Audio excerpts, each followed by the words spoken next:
Je vous remercie. Il a été voté à l'unanimité.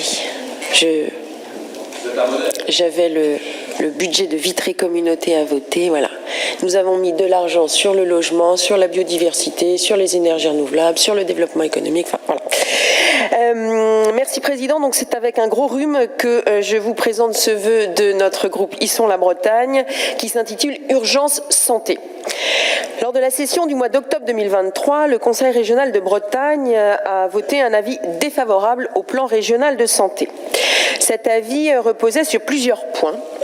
Persistance de déserts médicaux, que ce soit pour les médecins généralistes ou pour les spécialistes, gynécologie, dermatologie, ophtalmologie, dentistes, notamment en raison de la non-anticipation du vieillissement de la population et des conséquences que cela induit en termes de demande de soins.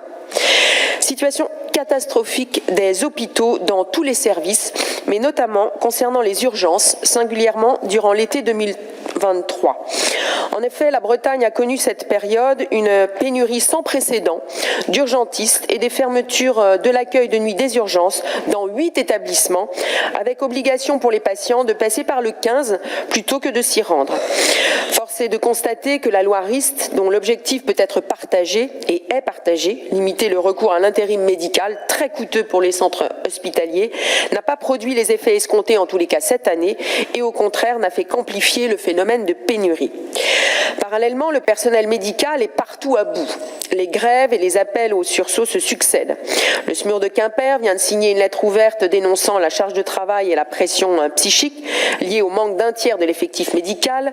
Les urgentistes de Brest en grève refusent dorénavant d'effectuer du temps de travail additionnel au-delà des 48 heures hebdomadaires, au moment où nous avons écrit ce vœu.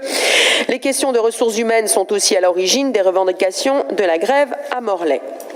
L'hôpital de Saint-Brieuc viendrait d'enregistrer 5 départs. Quant à Pontivy, c'est le chef des urgences qui vient de démissionner.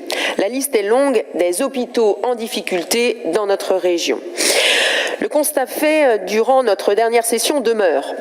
Au centre hospitalier de Centre-Bretagne, l'accueil de nuit sera régulé jusqu'au 31 janvier et sur certaines périodes, l'accueil de jour est aussi régulé.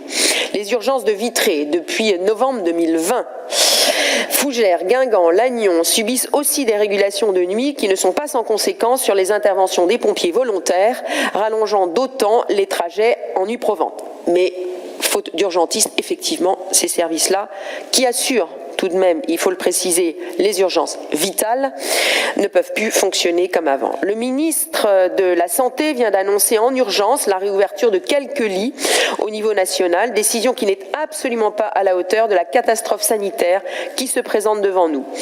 S'agissant des urgences en particulier, il manquait déjà 80 urgentistes en Bretagne en 2019 et le fait que leur formation ait duré 1 an de plus a retardé d'autant leur mise en service. Et on peut s'interroger sur ce qui a été mis en place pour améliorer la situation.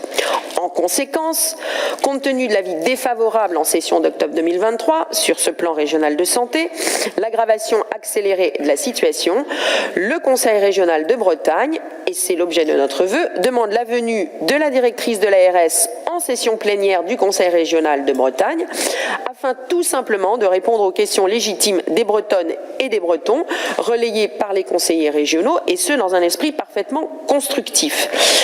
Alors vous allez me répondre, et vous allez surtout repousser notre vœu, et donc priver notre Assemblée régionale de l'éclairage de la directrice de l'ARS.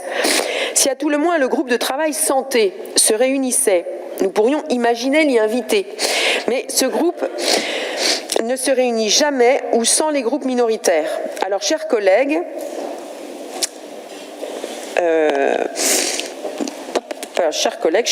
Vive le président.